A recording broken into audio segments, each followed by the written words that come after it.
What is going on, convicted Christian community? We are on the road. We're on the road. This is the second time we've done a podcast outside of the studio. Second time? What was the first time? We did one when we were in lockdown. Remember that? I did one at home and you did one at home. And we recorded that podcast. Did we? On the fly. Yep. Now, you probably might hear some people walking by. We are actually in a hotel lobby doing a podcast in Melbourne. As our American friends would call it, Melbourne. How you going? Hey, how you going? Yeah, great to see you. Yeah, Great. awesome. We just got people walking by. That's it. Crazy. It is 1:45 a.m. We've ever done the podcast? Probably. Yeah, absolutely. 1:45 a.m. on a Saturday. So if you hear a lot of people screaming really loudly and all that when they walk by, you might know why. Melbourne nightlife is pretty cool. Pretty way up. We're in my hometown, Melbourne. What's up? Stand up. That's where I'm from. And why are we here? Okay. Oh. Why are we here? Why are we here? This is super exciting, guys. That's right. So Kay, myself, you surely is a crypto influencer on TikTok. Some of you may recognize me, some of you may not. But Bybit is a crypto exchange, and they hit me up and they're like, "Yo, Kay, would like for you to come and join us in our corporate event to enjoy the show Yeah. with all the cars going round in the track, right?" They're Formula One. Formula Ones, right? And so they're like, by the way, we're sponsoring the Red Bull team, so we'd love for you Right. to join us. And we'll hook you up a flight ticket, a hotel room, and an extra ticket for a guest as well. And I Yeah. thought, hey, I'll bring D over here, and we'll go around with cameras pointing at stuff, not only around the events, but also around town as well. Yeah. And tomorrow's Sunday. We're really keen to check out a new church in the area as well, and just getting around places, and also getting to meet some of the really interesting people that are involved in the crypto industry too. Yeah. Yeah. So long story short, we have done a lot in the 3 days we've been here so far. We have done a lot. I think we filmed over like 5-6 hours worth of content. We have, yeah. In raw. We met a lot of people, which we'll talk about. We're literally doing a podcast at 1:45 a.m. because we love Jesus and we want to keep making our content as well. So we just got that hustle mentality that's fueled by faith. That's right. In By Jesus Christ. Hustle mentality fueled by faith. We should trademark that, eh? Hustle mentality We should fueled by faith. make that on a t-shirt. Exactly right. Actually, speaking of t-shirts, the message on t-shirt. This I don't know how many of our followers would like. They probably won't be able to read that. Read it out. I'll just go stand here like this. Yeah. You gotta come and read it out for the. Yeah, I actually can't even remember what it says. Yeah, you gotta come and read it out. What it does say. What does it say? 100% cotton, washed with diamond hands. Do not FUD. Trade with care. All right. So you know if you know. Hashtag you know. If you If you know, you know. know. Hashtag you know if you know. Okay, so we've come to Melbourne, Yeah. see the Formula One, Yeah. as part of a cryptocurrency that's flown us out and set us up in this hotel. Yeah, the exchange. Yeah. And we've met a whole bunch of other people as well. Let's shed some light to our listeners a little bit about the other people who are here. Oh, wow.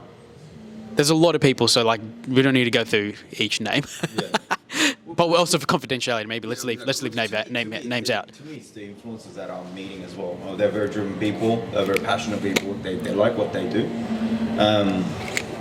And I see some similarities with like Christians in that. Like you see some good convicted Christians, like the ones that listen to this podcast, right? And we have this fire for Christ, and we want to like mention His name whenever we go places, right?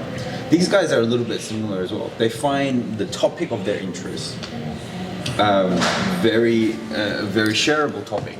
Yeah, right. Yeah, right. And I just want to encourage all the Christians to actually have that passion for Christ. It's like you actually want to. That's like a topic that you're interested in. Yeah. Because it matters and it impacts your life. Yeah, right. And so, in many ways, I've seen some similarities. Obviously, we're driven by different things. The purpose can seem a little different as well. And not all of those will, some of them may mask itself to seem quite similar to what other Christians do. Much like some Christians just have secular motives sometimes as well, right? But I think in many ways, what I found this culture is that we uphold each other's passion. Even in the same passion that is crypto, we actually express our passion in different ways. As well, even in the same topic, right? We have different strategies, we have different outlook on what will happen to this part of the world. And so when I did share with them that I was a Christian and this is how I intend to live, and albeit I'm not perfect, there was some level of acceptance and respect and listening ear towards that, which I found kind of encouraging. Yeah, I think one of the things that's been really cool is this past weekend. Pretty much every person we've met, we've been able to share the gospel with. I think. Praise God. Well, yeah. Now, obviously, me and Kay, like we're pretty fired up about Jesus, and we love sharing it with anyone. But it doesn't have to look like this. Yeah. What I was going to say is like it still comes with the grace of God that those conversations come up, but they just do. So most of the questions that I got asked was like, how do you know Kay? And I was like, know him from church. People ask you, like, what do I do? And I tell them I do this and this and this, and I go to church and I'm involved in these things. And it also just manifests in a way that I talk about my life. So obviously in the career aspirations and life aspirations I have, there's a faith element that has to play into it. So it just comes up in the conversations, but it's been really handy because I think every single person we've had a conversation with about Jesus. Have you had any interesting conversations so far? Wasn't anything saucy. A lot of these people that we met were just so new as well. So I guess it's just sort of planting the seed, even for a shallow basis. That's just sort of how things are. I guess. Any reflections on your chat so far? Yeah. I've actually reflected on my own faith a little bit as well. Yeah. Okay. How do I actually differentiate myself from these people, from the fact that I'm a Christian? There is there is the obvious differences. Like we don't get drunk or things like that. we're not running away, running by. Yeah, exactly. Woo! We're just at 1:45 a.m. Yeah, exactly. I mean, well, actually, we probably are still doing that. Yeah, and you know what? Like these people aren't perfect people either. We're not perfect people either. So I'm like, okay, what is the difference between me and these guys? We talk about the same thing with the same objective, which is to generate wealth in this field, right? That's just our trade and that's our profession. But we go, okay, well, I just had to do a lot of reflecting during this time as well. How can I set myself apart in this space, whilst being respectful to these people as well, right? And whilst knowing that these people are broken people, how can I maintain my respect towards them, right? And my love and care towards them as well. And to be able to showcase a life driven by a different goal, whilst we talk about the same thing and the same objectives. So I think that was really, really tough. I did find it quite refreshing that I could actually nerd out with these guys a little bit, the field that I'm in right now, which is good. And I think it's definitely what I focus on is just letting them clearly know that we are Christians. To just start off with that point, and then they will, I guess, pick up on not only from us but from other Christians around their space that we do things a little bit differently, and there is a hope and a peace that comes with who we are as Christians. So overall, it's been an interesting time away. Another part of the interesting time away is that I've gotten to know you a little bit better as well.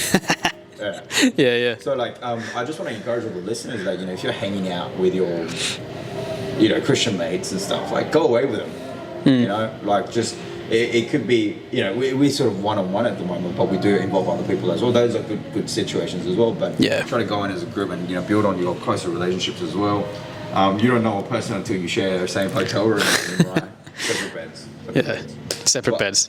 But I think you found out stuff around me that you didn't quite wish. I found out. Definitely. That I didn't wish to find out about you as well. But it's like, I don't know. I think this could. Hey, you live and learn, right?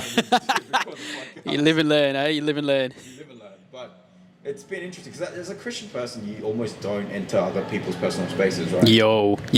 I think that's actually one of the hardest things, right? Is people who get married realize that is like you enter into the space of another person for the rest of your life. Exactly. And then they say one of the biggest things about marriage is realizing just how sinful the other person is just as you are. And that realization for people is like, oh, wow, that's when they realize, like, you know, your two sinners coming together. Exactly right. But I think it's also really important for people who are married or not married to do that.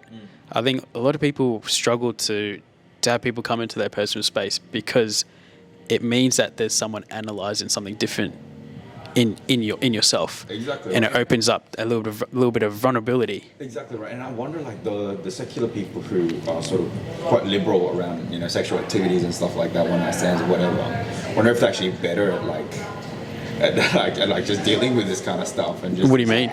I don't know, because, like, as Christians, we don't really, you know, I mean, we do go on camps and stuff, but, you know, there are some social and cultural barriers to that depending on the church you go to.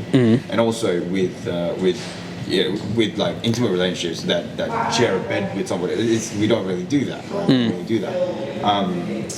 If you do that, I mean, God still loves you. God will forgive you. Just turn back. It's okay. Like there's no judgment from this podcast, but we just want to encourage you to, you know, have your gaps filled in your life through Jesus, not through just those relationships. Right? Yeah, of course. But what I really appreciated about this time was that you lay into me on a lot of like the things that I'm doing wrong as well, and like, many people have the privilege to see that because we don't really go in and share the same space and stuff.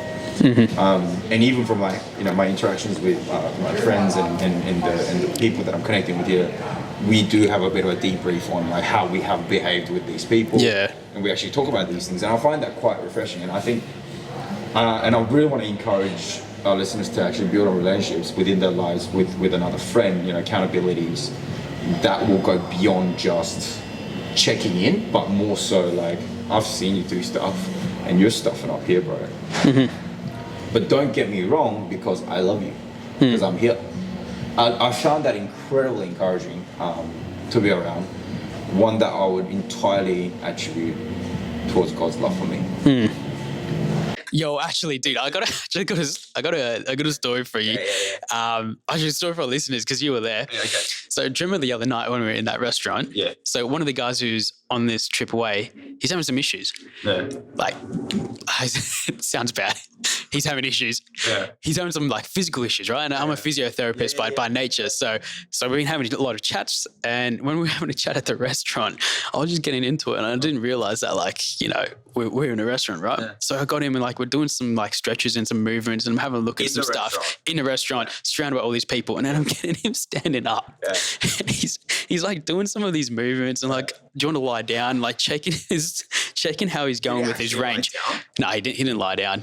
He was about to, but I was like at that point I was like, maybe we shouldn't lie down on the ground. You don't know what's on the ground. But then we were doing a whole bunch of other movements. I'm showing him stuff, and I look around, and there's people looking at us, and like people taking photos and stuff as well. With like the representative team. Like the official. So that's it. Always get your movements in. He's a pretty high level employee. Yeah, dude, he's a big dog. So he's one of the big dogs in one of the cryptocurrencies. The exchanges. The exchanges, and he deals with a lot of ballers. And so his job's just constant on the move. And like, wouldn't you say he's like attitude's like the chillest, like like he's so he's got no one to impress. I like that about him though. But once you get to know him, man, he's actually such a killer dude. I reckon, like, that's the thing I've really enjoyed about this trip is I reckon there's some friends that I've made from this trip, you know what I mean? Like if I ever go to this guy's hometown, like I reckon I'd hit him up and catch up. Catch up for like a drink and see what's going on. Dap it up. Dap it up. That's it. And be like, how's your stretches going, mate? But no, like he loved it. But that's one thing that's been really cool. Showing love, right? As well. 100%. Like, you get paid for your services. That's it. You just got up, like the restaurant full, like no better time than now. That's it. That's good. Free consult. I'll charge him later in crypto. Send him a bill in crypto. But no, that's the thing. There's been some people we met on this trip, like big time ballers. One thing I realized about this trip away is that like people's lifestyles are really different. So just to give our listeners a little bit of context, some of the people who are from the company we're with basically travel maybe once a month or twice twice a month, actually. When they're going away on these trips, they're staying up late night, going out for dinner, going out for drinks after. Like we just saw some people just get back, and just before we did the podcast, like 1:30 every single day they're away. They're also still working as well while they're on this trip. We see people in the influencer realm as well work really weird hours. So for us in Australia, they'd be working American time. So when most people in Australia would be sleeping is when they'd be working. And when most people are awake, they're sleeping. So their schedule's really different. And it really got me thinking, it's like, it's a different lifestyle. It's a completely different lifestyle. As someone who's kind of in that a little bit, I've got a couple of questions for you. Yeah, okay. Rapid fire. Yeah. How do you find yourself functioning in that? Yeah. I am relational, and that's what I find it difficult in this industry.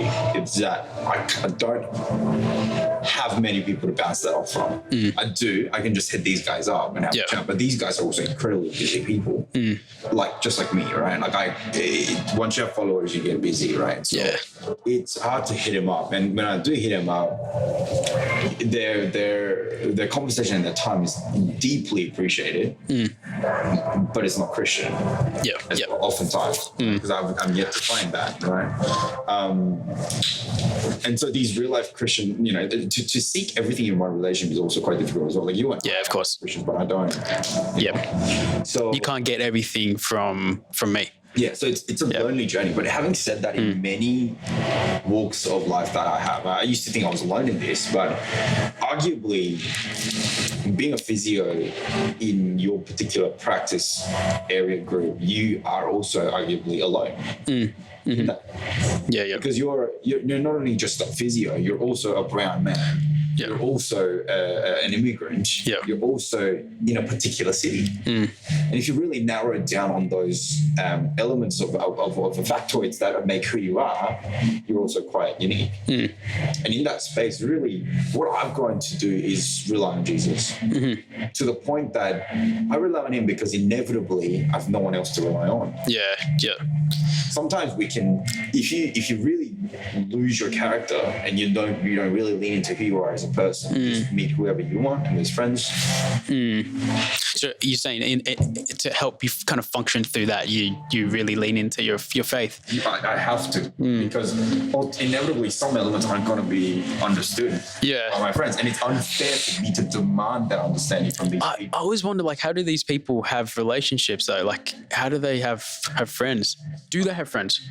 I don't know, and to be honest, hard to say. We haven't spent enough time with them to figure that out. Through these questions with them. I did have a chat to one guy. And because I'm really intrigued by this, right? Because like I'm saying to my listeners, to our listeners, to my listeners on this podcast. It's a really way to divide the room here. That's what happens when you hang out with a friend for a weekend. Is like you really divide the friendships. Like this is my friends right here, my listeners. I was really intrigued because there's that difference, right? Whereas for me, I work during the day, I sleep at night, and this guy sleeps during the day, works at night. So for me, I think like, how are you involved in, like, you obviously he's not a Christian, but how are you involved in social life? How do you involved in sports? Like, how do you function how most other human beings do? So I had to ask him. I was like really interested, right? And long story short, like he's got some friends and stuff, but he doesn't really have those connections. Exactly right. And so what I see in that is like it's a bit of a lonely world in it, which is okay. Some people are okay in that. Like this guy, I think he is really just comfortable in that. Like ask him, what do you do in your spare time? He games. It's like, okay, you don't really need other people to game. You can talk to people online. And so he's happy in that, and he's got his own path of where he wants to go. But I've just been really intrigued to see how, like, how you always say the other side lives. But like, what I can't fathom is how do you have a family in that? Yeah, I did hear you raise that many times. For us to speak to, I think when these things become an issue, you need to monitor them from a relational point of view. I think, right? You've pointed out a lot of issues in my life, and the way you do that is by being relational with me first. And that's a real Jesus model, I think, as well. part of me goes, I wish I could know these people more and to be able to build these relationships with these people more. Yeah. And be able to speak into their lives that isn't just confrontational, that isn't just based on logical reasoning on what's right and wrong, but from the angle of, hey, I care about you, I love you. I guess that's the heart that God gives to a lot of Christians, is that we want to be loving and giving ourselves to others to the point that we want to show elements of love. I genuinely believe when you stood up in that restaurant and guidance, it's because you were guided by Jesus' love to show care to others. It is arguable that anybody could have done that. People even without faith could have done that. I disagree. I disagree. I think there is shaping of your character that leads you to such point.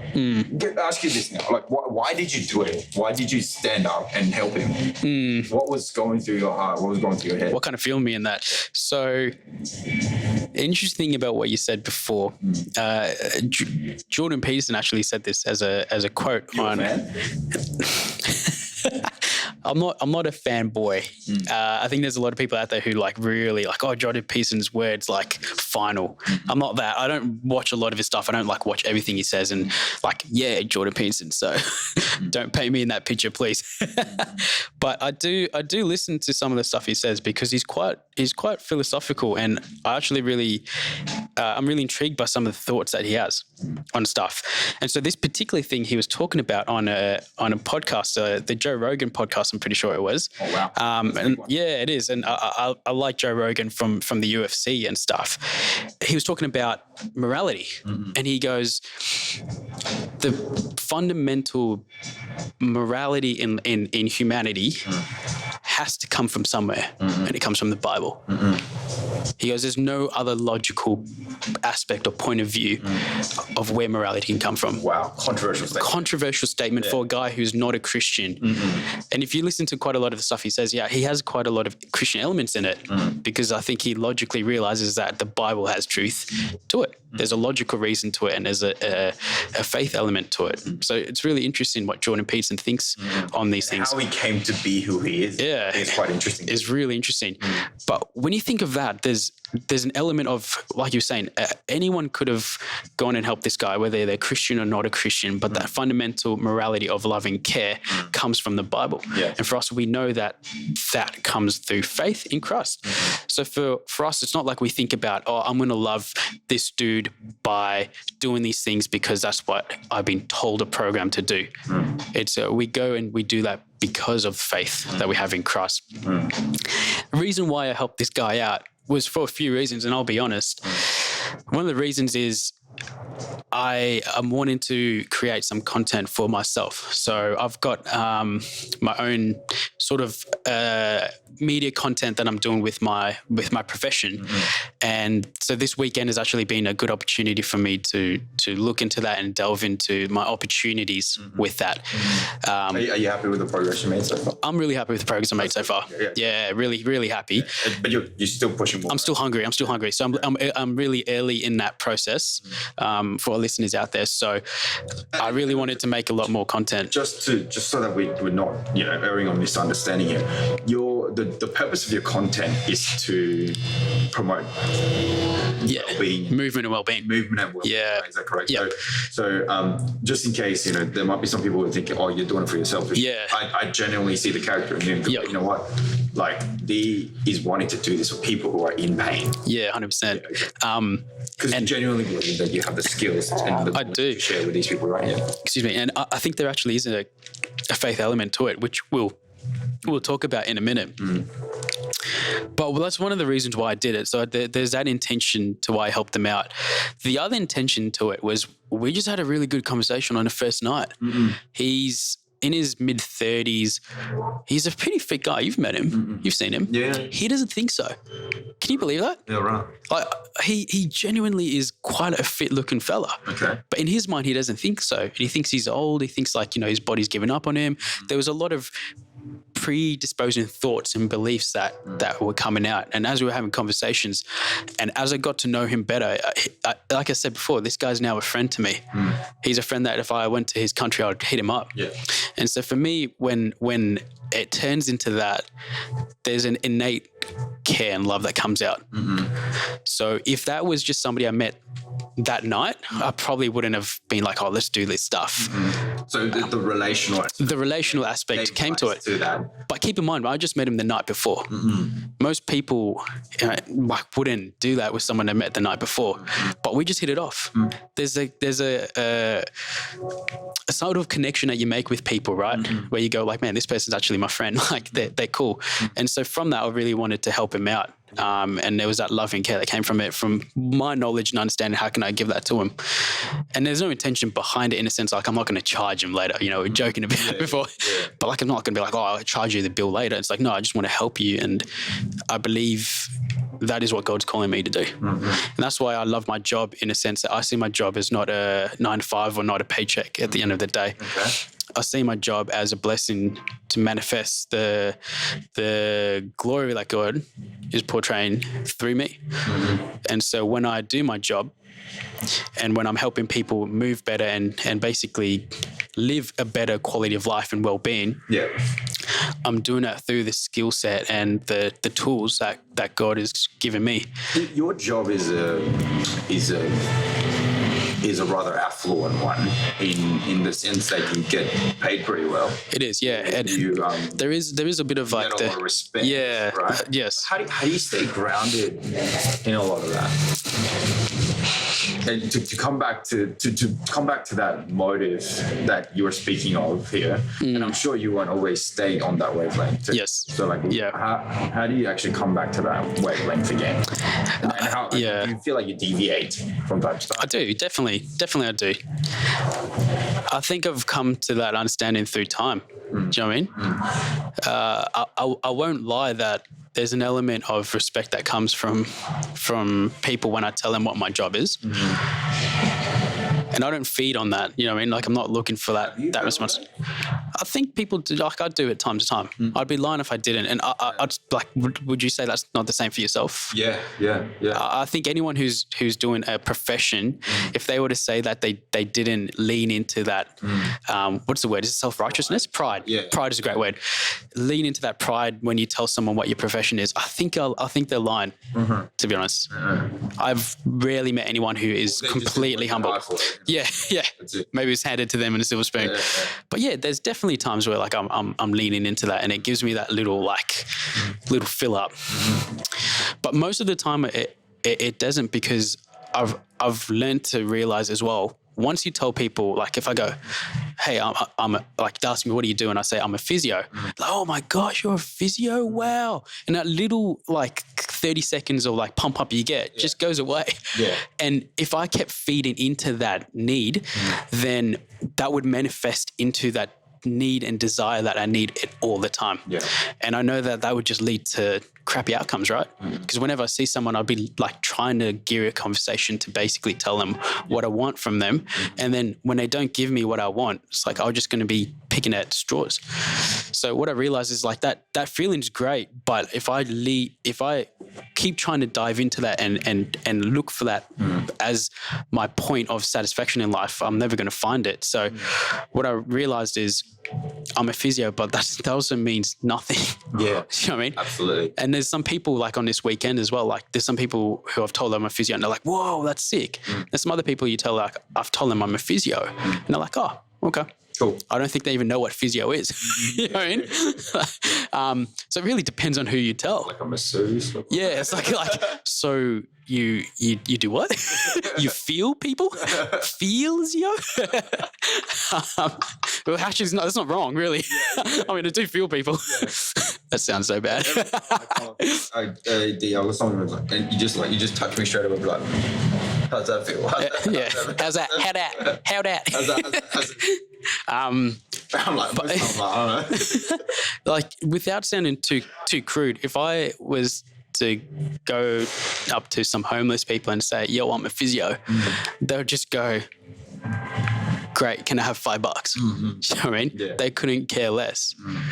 And if I was to go into like a private school or so and tell them I was a physio, they'd be like, oh, wow, like, yeah, now we think that this guy's cool. Yeah. So it depends on the situation you're in. And so it's like, who cares about that? You know what I mean?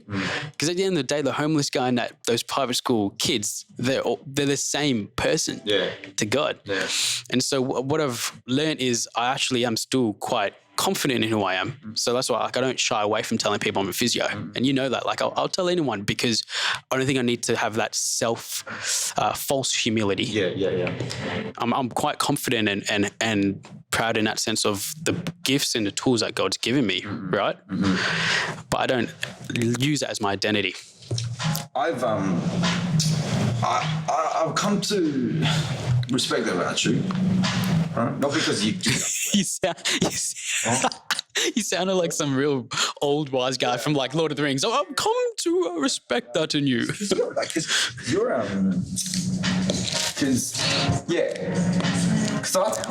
you're a good friend of mine. So saying nice things to you isn't really in my system anymore. I know that for sure.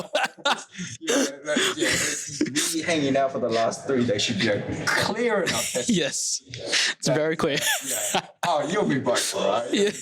Exactly. So I'm sitting here and going like, come on, like, but I respect not because, hey, you guys, Boys, what's up? Huh? We're filming some content. We're filming a podcast. Yeah. Come in, who cares now? Come jump in. What did you guys get up to today?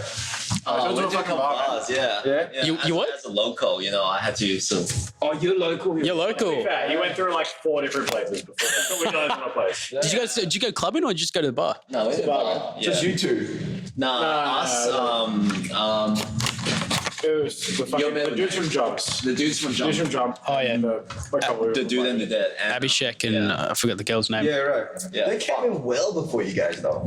We saw them come in. Yeah. Yeah, we went for a kebab. Yeah, we went for Detour. a fucking kebab. You went to what, HSP or? Yeah. So a bit of an origin story. When the HSPs first started, when there was a Sydney Facebook group called HSPAP, HSP Appreciation Society. So that started about 2012, 2013-ish. And then like it was only like sort of New South Wales, right? But then like there was like 1 or 2 places in Melbourne that picked up on it. And so everyone sort of kind of did pilgrimages to like these places like 20, 30 Ks out of the city. Yeah. And like the place we went to was one of the first places near the CBD that started doing HSPs. What's it called? Viva. Oh, Viva, yeah, I've been there before, man. Yeah. Locals. Locals, yeah. I actually walked by CBD Kebab, like on Southern Cross. Yeah. And like when I was in high school, man, we used to go there. It used to be like an hour Where'd wait. you go to high school? Nossal High School in Oh, Berwick. good. What year? Like did I graduate? Yeah. 2014. Do you know Shevin? Yeah, I do. Shevin C. Shevin, Yui, fucking like, How do you know him? cause like we had beef. Melbourne High was. Oh, you Melbourne High, are you? Yeah. Oh, what year did you graduate? 2013. Oh, yeah. Who else? Shevin. Who else? I know like almost everyone from Nossal. Eric Nguyen, fucking. Oh, yeah. Yeah, I don't know what those guys are doing now. Nah, Eric. Do you know Kazan? Shevin's like doing his photography stuff. He got engaged. Shevin got engaged. Yeah. Oh, unreal. Dude, like I love Shevin, man. Has, He's the most like picture perfect like sort of relationship. Yeah. And Yui's doing Big Law, like sort of like Big 5, Big 4, whatever. Who else is doing stuff? Like name some names. Do you know Kazan Singh? No. I've heard the name, but I don't know. Who else was there, man? Bro, I forget people from 2013. Like, because they're the year above us. Yeah. Wait, what year did you graduate? 2013. 2013. Oh, I graduated 12. Adelaide and Melbourne High, we did exchange the building. I went to Adelaide High. Yeah, so like this guy at work, Bennett, he had his billet, and his billet is the most interesting dude. Like, he got arrested at White Night, which is like the equivalent of Vivid, like for like stripping naked and then jumping onto a cam and then grabbing on. Wow. That's crazy. Yeah, This happened in high school. Yeah. So I was just thinking about the dichotomy, right? As you get to our age, you either start caring about furniture and like housing and buying a house, or you're still doing shit like Ben Kwan. Ben Kwan, he has an Instagram page dedicated and called Kwang Out Doing Shit. Yeah. Wow. Like he just like does shit. Like he played in an orchestra the other day. Yeah. Really? He's taking all these drugs. He runs like 4 minute Ks. So he's just like, is he single? I think so. Yeah. I feel like I agree smooth, man. I feel like when you get into mid-20s, you either go like into that like settling down, or you just like just lean into that single life. So like, to you, these people's lives and how they feel obviously matter. And so I want to know, like, what led you to caring about all the sort of like the mental health, especially. I think like physical health, I get it, but you also want to lean into the mental health type of stuff. Yeah. And when we were like talking, you asked me about to share something, and we were like, "No, we'll save it for the podcast." Yeah. You want to just tell me about like is that your experience that you're about to share with me? Is that what we're going to do? Yeah, a little bit. So, part of my, I guess, years of experience and knowledge and understanding, and through my field, you realize that physiotherapy and basically helping someone with pain isn't just helping their physical movements. There's a lot of other elements that play into pain, and that's why, like, check out my page. What is it? DNA Physio. Give myself a little plug on my. What do you mean? What is it? What is it? Yeah, I'm tripping, man. It's like 2 a.m. Is that we know that there's the physical elements, but we know that mental health plays a big factor into pain. So when people have low mental well-being, their pain levels are, surprise, worse, or they don't get better. We know stress plays a big factor into pain. Your diet, your sleep, there's so many of these different things that matter. And as I, studied more, and even with my own like fitness journey along the way, I've learned a lot about this stuff, and I want to really incorporate that into the way I give advice. And that's what I do in my practice now anyway, is I don't just go like, here's how you can move better, see you later, but I want to try and empower people to have a better quality life and understanding of well-being. So part of that is a huge understanding around stress. Right? And we talked about this before upstairs, is how people interpret stress is really different. So someone like you who loves public speaking could basically give a toast in front of 20 people at a restaurant just spontaneously and go like, yep, no worries. Right? Yeah, right. Or just go and interview people on the street of like, hey, what does crypto mean to you? Yeah.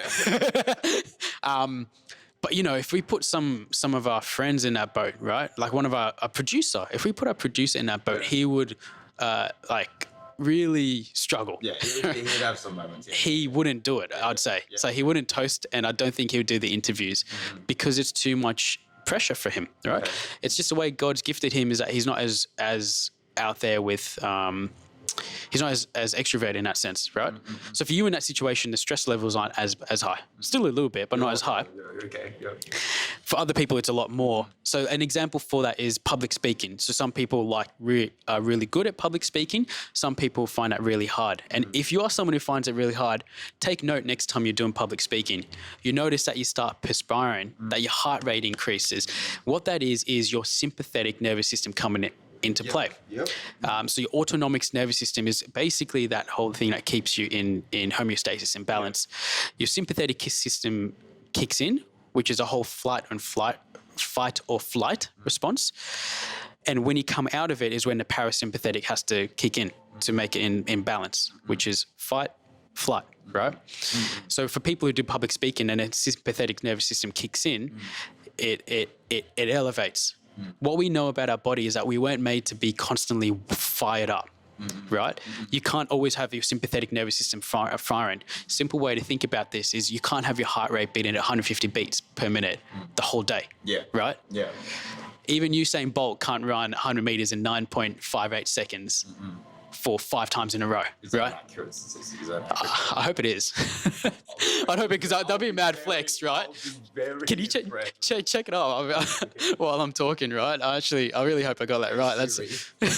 What is Usain Bolt's best 100-meter run time? Here's what I found. Okay, here we go. Come on, here we go. Here we go. What did I say? 9.58. 9.58 is what you said. Usain, okay, that didn't work. Bolt, 100 meter. Best fastest 100 meter sprint. Time. 9 point, ready for this? Yeah, let's go. 9.58 seconds. Usain Bolt, right here. I'm a genius. Do you know what the coolest thing? That is what you're supposed to do, right? Like, Yeah, that's it. That's what he does. Have you seen that photo of Usain Bolt running and there's like a thunderbolt that someone took a photo of him running and there's a thunderbolt behind him. Get out. It's got to be the coolest photo I've seen in my life. Yeah. I'll show you it later. It's so cool. Anyway, that must be a trick on us. maybe, yeah, it might have been Photoshop. What were we talking about before? Oh, yeah. So even Usain Bolt can't run 100 meters 5 times in a row, right? At 150 beats. Yeah, 150 beats. So we're made to only have a certain amount of that sympathetic nervous system kick in. And now, why am I telling you all this stuff? Yeah. If somebody has stress, so they do public speaking and then they've got to take their kids to school and, the kids are rushing out the door and then they've got, 10 assignments that need to get done at work and the manager's on their case and they've got to think about what they're cooking later that night and, the in-laws are really, angry at them. Yeah. There's a lot of, sounds like a normal life. It's like, is that me? So like Tuesdays. Yeah, that's it. So you're talking about my Tuesday. Yeah, that's right, yeah. Is that like your always pumping, right? Yeah. And so your stress levels are constantly fired up. Yeah. That affects your ability to recover. So it affects your sleep. It affects your how your muscles recover if you were to exercise as well, like how your muscles would recover the next day. If you're in pain, it affects your pain. And those are really important things to know is that pain doesn't just necessarily mean there's tissue damage there. This is a whole conversation. That's why this isn't a podcast for it. Go check out my page. I really hope that it can be an encouragement and an education for some people. Yeah. But why am I sharing that is that I realize also for myself, my job is quite intense. And it's not just my job. Some of the other stuff I do is I do keep myself busy. That's why we're doing a podcast at 2:40 in the morning, right? Wow. Crazy. We're crazy people on a church night as well. Oh, And you're gonna pay for this. the good Lord's bringing us through. Yeah, that's it.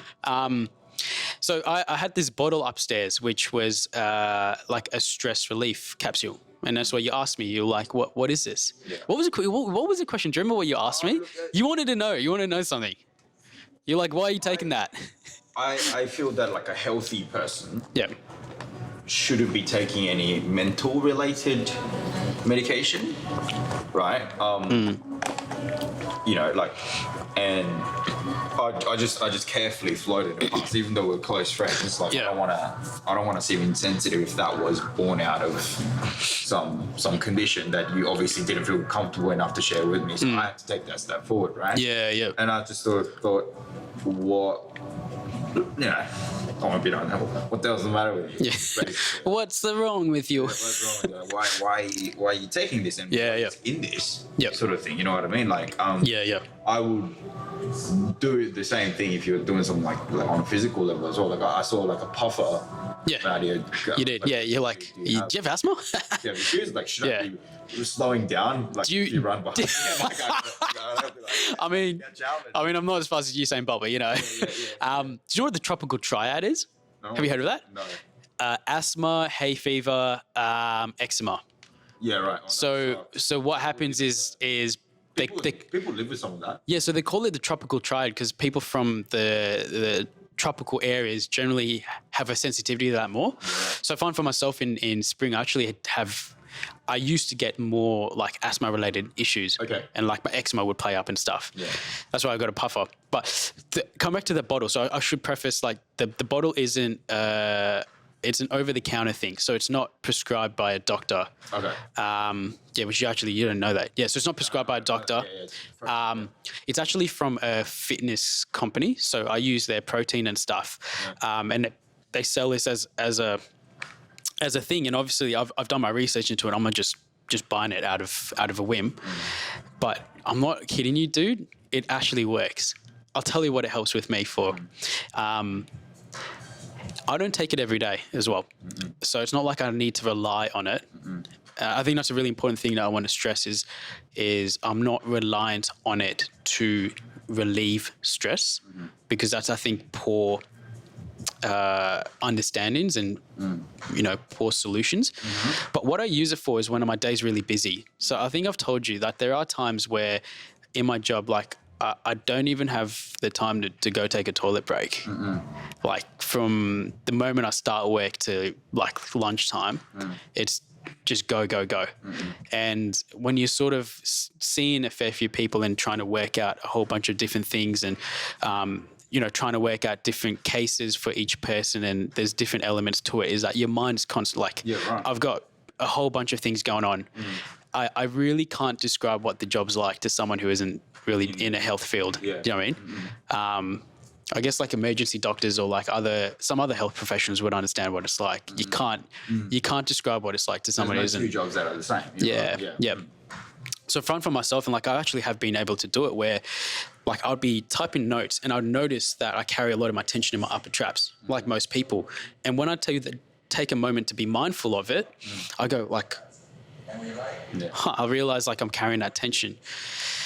And then what I notice as well is like I can pick up in myself, and this is what has come from a lot of self-reflection, the times when I'm getting a bit stressed in a sense. Like I'd notice that my what's the word, man? When patience, my tolerance reduces down. I get a little bit more angrier at things, snappier, yeah, but not in my mind. Not actually. I never get really snappy, but it's in my mind. You just, it's just What a mad face. yeah. It's like, what? Come again for Big Fudge. Yeah, like I mean, I think you'd do all right. yeah, but like I'm angry all the time. yeah, that's it. You're Yeah, right. Incredible Hulk. I'm just angry all the time. Yeah. Yeah. But I can I know my mind when I'm getting like snappier and stuff like that. And so in those moments, I'm gonna realize, okay, like I've got a bit going on. I can't stop that though. I can't just like go and crawl into a corner and be like, I don't want to do anything. So in those moments, that's when I go like practicing mindfulness would be helpful. There's some other things that would be really cool, but I also don't have the time to do it. Yeah. So to take some time out to You just take the drugs. yeah, that's it. I just line it up and just Christian podcast. CCC. We're a Christian podcast here. We're don't do drugs, kids. What's in it? Yeah, I'll tell you in a minute. But I'll take it, and actually, genuinely, it helps. It's helped me. So, and I'm not ambassador for them. I'm trying to sell their product, and like I don't go into something and be like, yo, like I need to take it. That's going to help me, but it has. So I'm like, oh, cool. Yeah, right. This is actually helpful. Yeah, I can't even describe what it's like, man. Like genuinely, I'd like my stress levels just drop down, and I'm like more. I want to say mellow, but I don't know whether mellow is the right word. What's in it? It's got a bunch of stuff in it, man. A bunch of stuff. There's some natural stuff in it. Like there's some words that like people wouldn't understand and stuff. Okay. But you've looked into it. Yeah, 100%. Okay. Yeah, because like I'm heaps into fitness and stuff, right? So I've looked into like nootropics. Yeah. So there's a lot of like nootropic stuff in it, which essentially is like stuff that helps with like brain stimulation and stuff. Okay. This is a whole can of worms, man. Yeah. Yeah, which I mean, like I'm keen to talk about, but Okay. this is more like I reckon more my fitness content stuff. I personally would stay away from those, even though it does what it does without any other effects, right? I'll just be honest and open with you, and I just pray. I just pray. I don't think there's a drug strong enough with the stress that I go through. Yeah, hang on. I genuinely, and when I see you sometimes, right, I genuinely feel that I have a better tolerance to stress than you do. You have a better tolerance to stress. Yeah. Like I'd pay that. Yeah, 100%. That's okay. You ask my mum that, she'd probably say the same thing too. Yeah, I reckon. Like, I mean, everyone's got a different tolerance to stress. Exactly. It's the same thing with like pain. Everyone's got a different. Pain and just strength. You can lift. Yeah. Well. You Yeah. can probably lift heavier weights than I can. Right? Yeah. It's a different thing. God works in different ways. Yeah. And all those things. Now, I have a question. What does do you think and just be really honest about this, and do be ready to answer and explain. Why don't you pray instead? Here's the thing, man. You can't just tell someone to pray through a situation. I don't think that's how God works, and I don't think that's how prayer works into our lives. And that's why I think we need to be really careful with that. Yeah. And I'm happy to share about this stuff more in another podcast, because we've been meaning to talk about this for a while, but I don't think I've actually talked to you about this. So this is what happens at 2:45 on a Sunday morning overseas is I've had my own, like, I guess, battles with like mental health. And when you hear someone say like, why don't you pray through it, that's hard to hear, because if you think that I haven't tried to pray through it before, I'd be like, man, are we friends? Genuinely, if you like thought I haven't actually tried praying hard enough, and if you thought the answer was pray harder, I'd be concerned for you as well, man. Now, like, why I share that is like I don't take these stress capsules because of my mental health. Okay. They're kind of irrelevant, but also linked together. Yeah. Does that make sense? So it's not because of like poor mental well-being is why I take it. The reason I take it is actually for my fitness sort of stuff, but actually it plays into mental well-being. Like, I don't want to be consistently stressed, and that leads to like poor mental health. You know, there's a lot of things that like you can do that helps with being in better mental health, right? And that's part of the reason why I do my page. That's why I look into the stuff. Hang on a sec. Yeah. That's why I look into the stuff that I do, is that I want to give people different tools and understanding to have a better quality of life that I talked about. Yeah. Mental well-being plays a big factor into that, man. So, but coming back to what I was saying before, is like, in terms of like, I guess my own battles with like mental health, like we can talk about that more in another podcast, because we need to do a podcast on it. I used to think like that as well, man. I used to think like that as well. And I've actually been really called out by like some of my friends who've got mental health, man. Like really called out. I think you're right.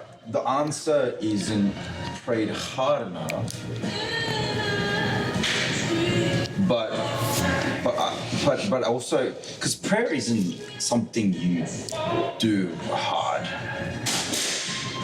Would you say like when you ask something from your father, you got to ask it hard enough, and therefore he'll give it to you? So I think, you know what, that doesn't really work. And in fact, the love that you have with your father is a far more broken love than the love that you have with your heavenly Father. Right. I think at times of our pain and circumstantial issues, right, we tend to, I think, misunderstand prayer, right? You know, prayer is something that we give to God to receive something that's already there. Yep. So, but when you're saying like why haven't you tried praying? The insinuation from that is the quantity, or arguably you could say quality of prayer, which insinuates pray harder. You know what? Okay, so I read in the Bible the other day. Moses gets told by God to go out and, you know, tell them, you guys are going to have freedom, but because of the harsh labor, they did not listen to him, sort of a thing. Yep. Right. So the circumstances then give rise to this spiritual blindness, shall I say? Right. So I guess to somebody who understands prayer better, like much better than, you know, I do believe when somebody doesn't understand, or it chooses not to be affected by God's grace, comes from a position of bitterness and their circumstantial pain. We've seen examples of that in the Bible, right? And God works through that. But the ultimate goal is, out of that, is a better understanding of what God has in store for you. And I think that comes from prayer, and it will take time. And of course, the pain at the time may lead you to think that this doesn't work, right? But I don't think, from my experience of my own pain and my experience of prayer, is that God has a far longer time horizon, or far different time horizon, and sometimes it can be shorter as well than we do. Yeah. So yeah, in those times there are frustrations there. My question to you is that would you be okay with living with taking this medication occasionally? Yeah, 100%. Really? Yeah, like I really don't see anything wrong with it at all. Okay. Like I don't think taking this medication is like a lack of my faith. Well, yeah. No, I wouldn't, because when God created you, He didn't say you're going to take, or when God created a general human being, they have to take these supplements to be healthy. To be cool. Yeah, yeah. So for me, because I would stick to a diet and a lifestyle, right? Yeah. Rather than one that is just, Yeah.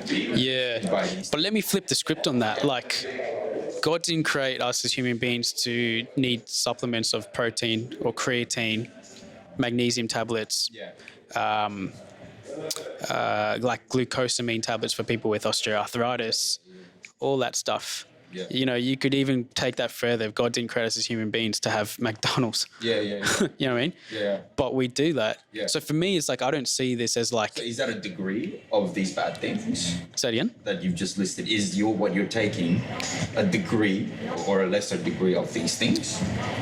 For me, like I don't see them as I don't see this thing as a bad thing. Like I don't see it as like a negative that supplements my life. Tell me, why is it a good thing in your life? Because it's a supplement.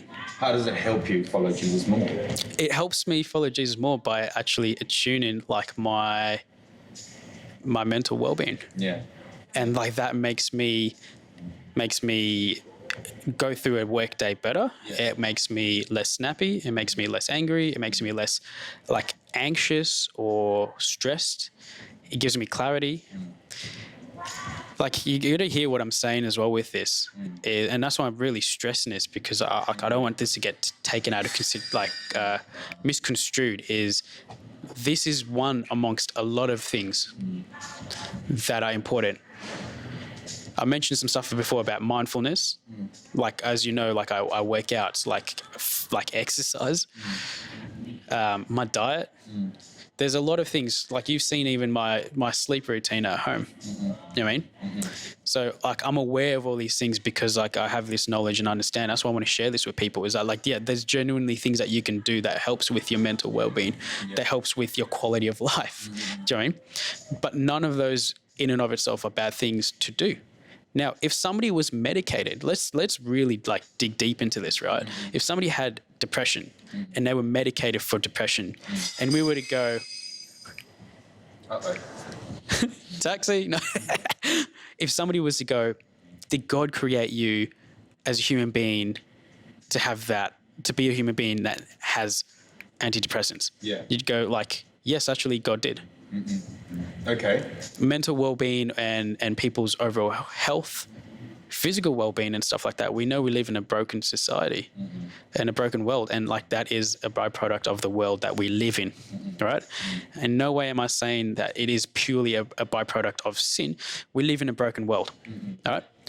So this is just a byproduct of the world that we live in. Sure. And that's where the reality is, there's people who will probably may never overcome some of these issues in this world that we live in. Sure. But I think the beauty of Christianity is that there's a hope that we look forward to. Sure. Because everyone is broken. Everyone is skewed in some way. Is it diabetics that need insulin? Yes. Yes, that's right. Yep. Yeah. So that's like a proper condition, right? Yeah. A proper condition, and insulin is prescribed. Yep. I'm sure. Yep. So if you take insulin as a non-diabetic, you're completely like non-issue. That's bad for you. Well, you'd die. Is that right? Yeah, 100%. Yep. Like if you didn't take your insulin shots when you needed to, you would die. So like diabetics are like immune to a bucket load of insulin coming to their body. That could be another way to look at it. No. So That makes me sound really stupid, so I'm going to move on from there. If I saw a friend, right, Yep. and Yep. I'm looking at a friend Yep. who took vitamin supplements all the time, let's say, I would really encourage that person to get that from the diet and get off those vitamin pills. Yeah, okay. What's that? Because one, why do you need these tablets if you have a balanced diet? Could you have a balanced diet? Yeah. Because there's beauty in having a balanced diet. You know, we get to taste different foods, right? We get to enjoy different foods, etc., etc. Yeah, of course. If you weren't crippled by some sort of allergic reaction from foods that had vitamin in it, right? If you weren't. Yeah. And also, you know, there's inefficacies around drug production and the industry that is the drug industry. Yeah, of course. Some ridiculous price for something that could be fabricated at a fraction of the cost. That's another discussion.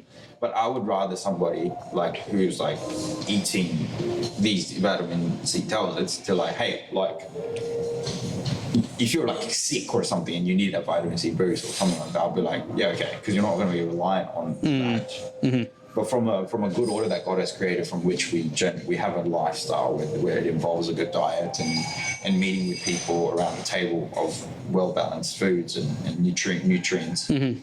You get where I'm going with this. Yeah, I do. With you as well, I sort of if it is just a supplement, it's not a medical condition. That's why I asked the question: would you consider getting off of it and focus on, I guess, I don't know, exercises or mindfulness? Yeah. Or and let's be honest, some form of prayer, because I do believe prayer is a circumstance defying activity. It would be, and I know when you're in pain that could be really difficult to do, but I think God gives us that methodology of prayer, which is close your eyes and do hands. Thing is because it sort of pauses you from the hecticness and the of life, right? The wind gushing past your ears, sort of thing, which you explained to me is sort of the fountain of your stress, right? That's sort of where I position it. That's where I position it. It's not so much that I think the initial and the deepest parts of the issue is that you start from this reliance, which then is an outright addiction, which I don't think where this is at. But if we were to put that across a spectrum and we want to get to the other end of that spectrum as much as possible, where that's living a life of that oneness and wholeness before Christ, whilst you may require certain supplements every now and again. Could you then live in a life like where many constituents of those drugs can be when I say drug, it sounds bad, but that additive could come from, I guess, your diet, or even from the release of certain chemicals in your head from the ways that you process and think about things as well, and an aspect change that could improve that. What are your thoughts on that? Yeah, I feel like we're going in different directions in a couple of things, so like we'll unpack them a bit. Here's the thing. It's hard for someone like me to take advice from somebody who is not really involved in health and lifestyle. Yeah. So it's like I'd be fair to say, like, I don't think you've done a lot of research or understanding yourself on a whole bunch of these things. Okay. So it's hard for me to go. Like, it's like if I was to give you advice on crypto, right? Yeah. And you just be like you literally would just go like, what do you like? Yeah. Cool. Yeah. Whatever. What are you talking about? Yeah. Do you know what I mean? Yeah. So like So why don't I need this pill? Hey. I get stressed. I mean, you can. Like, and that's why, like, let me just unpack. Why don't I need this pill? It sounds to you that it is an essential part of your life. No. It isn't. I think that's what I was trying to stress before, and that's why I don't think you understood that. Okay. It's not something I take regularly. So it isn't essential. So why won't you get off of it entirely if it isn't essential? Because like I don't think I am addicted to it. So the conversation about whether I stay on it or not is irrelevant to me. Well, nobody's addicted to vitamins, but it can be replaced with a lifestyle, right? I think that's what a supplement should be. Right? For me, it's still an irrelevant conversation. Like I said before, like for me, when I do take it, it helps. So it's not like it has no effect. So that's where I go. If it's something that helps, I would still use it because the byproducts of why and reasoning of why it is helpful for me is good things. So if I was to exercise 5 days a week and go, you know what, exercise is good, but I don't want to rely on that. I just want to rely on Jesus and his love. I'm not going to exercise. Like I could still rely on Jesus' love and at the end of the day still draw nearer to God, which is the most important thing. But Is that the best outcome? No, not really. Is physical exercise What not the best outcome? like not exercising and just relying on God to be my strength? No, that's not. But exercise is not. Exercise is, I feel like, an encouraged thing, whereas Yeah. a pill. Yeah, see, I think that's where the concern comes from. You is like you see it as a pill, and there's the stigma behind pills. Again, this is a whole bunch of things I want to unpack. Is like I don't have a pro relationship with taking pills as well. Like I agree with you. I don't think people should just take vitamins just for the sake of it. There's so many like dud vitamins and supplements and pharmaceutical companies that actually really lean into telling you to take these things with really poor education behind it or biased education. Right, yeah, it's sales, right? So I totally hear you on that. Like, I agree. Like, I don't think people should just take medications for the sake of it. What people should do is they should do education, like, and like check the evidence behind those things. And that's what like I'd encourage you with this stuff that you're trying to figure out with this is like you need to do some education on it, man. Sure. Because a lot of things you can get from a diet, that is true, but there's a lot of things that you can't get it from a diet. So one of those is actually creatine. They say creatine is one of the most important supplements that you can take as a fitness person because you don't get enough from your diet. So it's actually the most effective and probably the best supplement to take. So for people who exercise a fair bit, like creatine, you can live without it for sure, and you could do pretty okay without it. Yeah. But you could do even better with it. So my theory for that is this thing. I don't doubt that it does better with it, but if you can live without it. Okay, let me ask you about pain, right? Yeah. I don't think pain is fun, but I think suffering is necessary in this system. Mm-hmm. I think it's one that could actually draw us close to God as well. Mm. So, the argument that suffering is there, therefore God doesn't exist is a non-Christian argument, right? Really, and in that in that line of thinking, I believe everything that happens in our lives does and could point to Christ, and the choice around that has elements of Holy Spirit in your own involved as well, and there's big debates around that too, of course. Mm. Yeah, I just feel that when there is a science behind it, I understand. It works, I understand, right? It can be good for you, I understand, okay? But I think I just personally wouldn't. Yeah, I just personally wouldn't. That's totally fine, man. Yeah, I just personally wouldn't. That's totally fine. Like the thing about this, like here's the thing, people who drink coffee every day. Yeah. Oh, I think there's issues. And we know that our listeners know you don't drink coffee. Yeah. But for you to go, can you live on a life without drinking coffee? Yeah. In superficially is like a fairly decent thing to ask people. But I think when you dig deeper, like that's where you got to understand the reason is behind why people do it. And if somebody was like, I need this to get through a day, then I think that question makes sense. But if somebody was like, you know what, I just really like coffee, I don't think them drinking coffee every day is a detraction from their relationship with God or them. Hang on a second. Let me finish, man. Them living out a life for the glory of God. So drinking as well. Like if you're not addicted to alcohol, but yeah, you do drink. Christians do drink as well, and you could provide that same argument. That's where that pill sits. Yeah, that's where it sits for me. Okay. And that's where the reason. Also, I don't think you really understood that.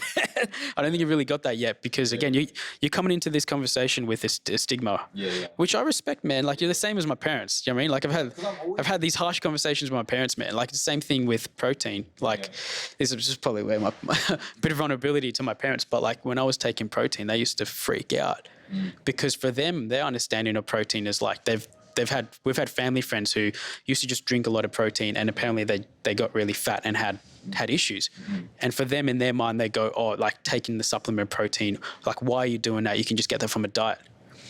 For me, it's like I understand where they're coming from, but I can't respect that. Even though they're my parents, like I love my parents a bit, I can't respect that because they haven't done the education and understanding behind it. Now, I don't just take protein. Hang on. Let me finish, man. I don't just take protein because I don't get that in my diet. I take protein as a supplement to my diet, and that's what leads me to have the goals that I want to achieve with like my fitness. I feel that the protein is another interesting topic as well. Okay, so at the end of the day, it's the motivation behind it. Like you want to get jacked and you just want to pick up chicks, and that's why you want to get jacked, right? I think that's not why everyone lives, though, bro. I know that's not why everyone lives, but I would argue that there's work that needs to be done in the fitness industry. There's a lot of vanity. Yes, but I mean, like, okay, you can apply that to everything, man. If we talk about crypto, bro, Exactly. you know what I mean? Yeah. It's like in anything. It's anything. Anybody can Yeah. talk about these things, right? Yeah. But it doesn't mean it can go unaddressed. Of course. Yep. Like we've addressed the brokenness in the people that are involved in crypto, right? We've got to address the brokenness in fitness as well. So, look, that's okay. It's just that if I were to see somebody that live on protein shakes for the rest of their life, it would just make me a little bit sad. Yeah, but see, why would that make you sad? It'll make me sad because they built a reliance on it. What do you mean they built a reliance on it? Built a reliance on protein shakes, right? But you don't know why they're taking it. Nor do you know the understanding of why people take protein shakes. See, in your mind, your mind, you're looking at it as like they're taking it because they're not getting it from a diet. How do you know that? Well, then why do you need to take it? So that's where, man, like. So if 80% of your protein that you intake comes from diet, and 20% comes from drinking a shake, right? Mm-hmm. If 80% is fine in every regard of your life, why there? If you are someone who's like working out, Yeah. right, you want to have an increase in protein. Yeah. Which leads to muscle. But you take it until you're 80. Yeah, man. Bro, this is a whole conversation. Like, I don't think, to be honest, like, I think a lot of this conversation is like, you're not listening to it because you're coming in with your own presuppositions on it. So the reality is like, you're not going to understand it, man. You know what I mean? Like, I could tell you anything right now, but you wouldn't get it because you're coming to it with your own presuppositions. Yeah. I think you got to be careful with that because you can't apply that to life, man. You can't apply that to life. Can't I put out what I believe is correct? Because it's not correct. What, like, if you think that all of your judgments on life is correct, like, shame on you. Well, I'd be super concerned. These decisions because I believe they're correct, right? But you don't know. You just mentioned before as well, like, you don't know anything about protein or even like the fitness understanding. From a very fundamental sense of intake. That still doesn't matter. Right? If I require 100. Yeah. Right? Yeah. Right. If I require 100, right? Mm-hmm. And I get 80 just fine from the diet and 20 from the. So like that's where fitness is in that. Like, I mean, a body understanding is not just that simple. Okay, so if we use this same example for crypto, prove me wrong then. Okay, so yeah. Fitness. Why do you need then to replace your diet? Because, like, so let's just say if you're working out, right? Yeah. So let's just say you're doing your biceps, you're working out your muscles, you're going into overload, essentially going into muscle. Do your muscles tear, right? Torn. So you Yeah, go torn. from needing 100 to 120 now, for example. Yeah, use that as an example, right? Yeah. Okay. And in order to have that, like, not reproduction, so The regeneration. Yeah. you need to have an increase in protein to break down peptides to create muscle mass. So I have 5 pieces of chicken that I normally do. Yep. I worked out. Can I have a 6th one? Say it again. Can I have a 6th piece of chicken? If you had 5 pieces of chicken, depends on what your goals are, man. So if your goals are to try and put on muscle or to maintain, you can. If it was to lose weight, probably not. Yeah. If you had it today and you had less calories the next day, you can, man. So again, like this is not as simple like A equals B. There's not like you just have 100 grams of protein in a day and that's it. Like, Cool. All right, well, I just hope that as a friend, like when I see a friend doing anything, I'll be like, why are you doing this? yeah, definitely. But like, man, that's what, like, as a friend, you need to not just state your opinions. You got to make sure you have some backing to them. Yeah. Do you know what I mean? Yeah. Because like you're going to sound... But I'll give you the backing that I have, right? But that's what I'm like, I'm literally trying to call you out on it, but you're not understanding. You're still going, but I wouldn't tell my friends to have protein at 80 years old, or I would tell them not to have this medication. It's like you're just not understanding. Like that's why I could tell you anything, but you're literally just going like, my truth is the truth. But even knowing what you've shared with me, I still feel that. I know you do. Yeah. Because of what we just said. And that's where like, this is genuinely, No, I do pick up what you're saying. Oh, you do? Yeah, Okay. I pick up what you're saying. It doesn't really sound like that, but but I still don't think it's required. yeah, that's fair. I That's still fair. don't think it's required, just full stop, right? And So- again, like it is what it is. Like, Yeah, I mean, it is what everyone's it is. entitled to I their mean, own it makes you opinion. Comfortable. Yeah. I get it. It's convenient. But well, let's go on a slight tangent, which I think is probably more important because like we don't really need to talk more about this stuff. Is I think Christians need to watch out for the presuppositions we put into life. Yeah, right. Like that is imperative because you've seen that in history of how Christians have done that poorly. Mm-hmm. So I'd say watch out for that, man. And like one thing that we did talk about a little bit today. Yeah, I would also argue then watch out for justifying your life too much as well. Of course, yeah. And like that's what the discussion here is really about. Mm-hmm. People take drugs and find Jesus and go to heaven, right? Yeah. You know, we also justify with a lot of knowledge within our heads that something is right and something is wrong. Yeah. Right? Knowledge has been proven time and time again could be potentially wrong, right? Mm-hmm. That doesn't mean it is always wrong. In fact, some knowledge just comes directly from God, right? And that's okay, and we would never know. Of course, like we've only got the information that's in front of us now, man. That's exactly and so, like, then that's what we know in terms of the health industry as well, man. Is like evidence is constantly evolving. So if you stay in one point of mind, then like you're gonna lose out. Yeah. You know, in 20 years' time, if they go like, oh, this stuff is useless, then you go based on the evidence, like this stuff is pretty useless, and you move on from it. So that's the whole thing of like empirical evidence, and like obviously it plays a factor into our faith. Yeah, exactly right. But we talk about saying justifying your lifestyle. Yeah. The presuppositions, yes, it's important to like not justify your lifestyle, man. But if you provide presuppositions into people's lives, that's like you got to watch out for that, man. Like but there is right and wrong. There isn't though. Yeah. Like let's just come back to what we were talking about before. Right and wrong. No. So like let's come back to what we were talking about before in terms of like mental health. Like, are you going to say that there's a right and wrong into someone medicating themselves for mental health? No, that's not what I said.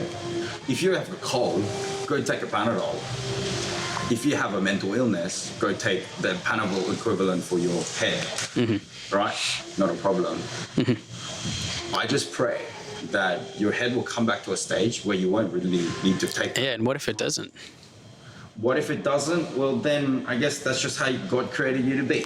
So then, are you going to presuppose that somebody taking medications for mental health is? I'm gonna pray that God will heal them sooner than later. Yeah, sure. Yeah, and I don't think God's under that. Mm-hmm. Yeah, I think God is beyond that, and that's the God I believe in. Of course. Yeah, I think we just got to be without knowing what I do and whatever. I'm not gonna stop praying for a friend who's chronically ill and say, "Oh, you're just chronically ill, so you can take that medication." That's fine. You just keep taking that medication. The medication works for you, right? Clearly does. It's been proven that it does. Empirical evidence, medical science has proven it. Yep. But it doesn't mean, Lord, I pray that this person will have a holistic life. Would I go to a legless person and say, Lord, I pray that this person will, grow a leg or something? Or maybe, I don't know, crazier things have happened in the Bible. Yeah. You know? Yeah, 100%. And I don't know how I would really position myself. If this could be a healing, someone could have terminal illness and people go to him and pray for them. Yeah, of course. Like that's the thing. We believe in a God who can move mountains, but what we got to be because this person is frustrated with that illness, that doesn't stop me from encouraging them. Yeah. And also professing some level of truth in some sensitivity and relational basis. Yeah, but we still need to be careful that we don't go prayer solves issues. And like if you pray deeper or harder, it will solve issues. The issue of that situation was that person had departed from the love of Jesus Christ because of the circumstances, which we've seen Israelites do. Then I think prayer does help. Mm-hmm. Yeah. Not just directly at that person with them forceful in that position. Yeah. but at least with your dialogue with God, right? And God being intervening in overarching situation. And that's, I guess, what we call miracles, right? Is being able to see God in the outworkings of what happens in our lives, right? So at the end of the day, right, God knows. But even the magnitude and quantity of that prayer is not what's going to lead to certainly not an outcome. Certainly not. But the existence of that prayer, right? Yes, is the most important. Calling for what's already there to be given to us. Yeah. Right? Yeah. The magnitude doesn't really matter, right? Although a lifestyle built around faith will obviously lead to such a magnitude, right? Anyway, so at the end of the day, God knows more than you, God knows more than me. God loves more than I love you. God loves more than you love yourself. And so ultimately, I think the goal would be to just put our faith in that. I, whilst have some worries with you, even after hearing all this information, call that ignorance, call that a bigot, call that any negative words you might think of. At the end of the day, it comes from a place of love, right? And if it's misdirected, well, then God will have a lesson to teach me as well, right? And I think more often than not, Christians should just learn to bring things before God. Like you feel like you've hit a wall with me. I feel like I've hit a wall with you. But that wall is a tiny wall to God. So instead of, we express love to each other as friends and as brothers, and then at some point you leave it to God and say, hey God, we pray for this situation, and you work your magic and your grace out, right? And so to all the listeners out there who are having any kind of issue in their life, whether it's mental, physical, financial, relational, or just outright bitterness and brokenness, we will never understand. We can never understand all of these problems. You're a close friend of mine, I still can't understand, right? And that's where God says, hey, leave room for me, right? Because I can come in and do a lot more than you guys can do for each other. Yeah. So you're right. I don't have the right to say whether you're right or wrong. I guess I never will have that right. And to have such a right is a pressure of it in itself. One that only God can handle. So I think the end goal is I will continue to love you as God has shown me to love you, and hope you do to me the same, and for us unto others as well. Because we did also talk about like the people that we met here as well, and we are sort of commenting on their lifestyle, and we're sort of thinking about it too, and we go, we just plant the seed and see what God does. That's all it is, and that continually goes on. Like it's interesting because like what would it mean like to actually have a friend that is actually outright addicted to drugs, like bad stuff, right? The one proven by science to be bad.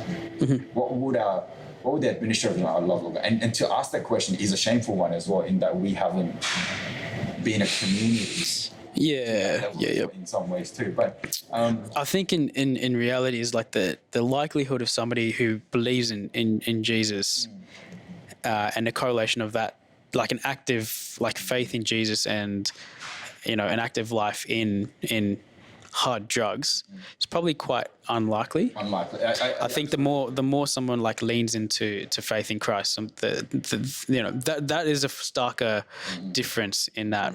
But I think the thing that's really interesting for us to think about is having a friend who's like addicted to any addiction. So we talked about caffeine as an example, pornography as an example, but the big thing that as well that I think is really important that we need to do a podcast on is someone who has mental health, and somebody who has it quite strongly where they've tried different elements. And we actually have a friend who I can tell you after the podcast who has really strong mental health, and has tried a lot of things that the world says is helpful, which hasn't been helpful.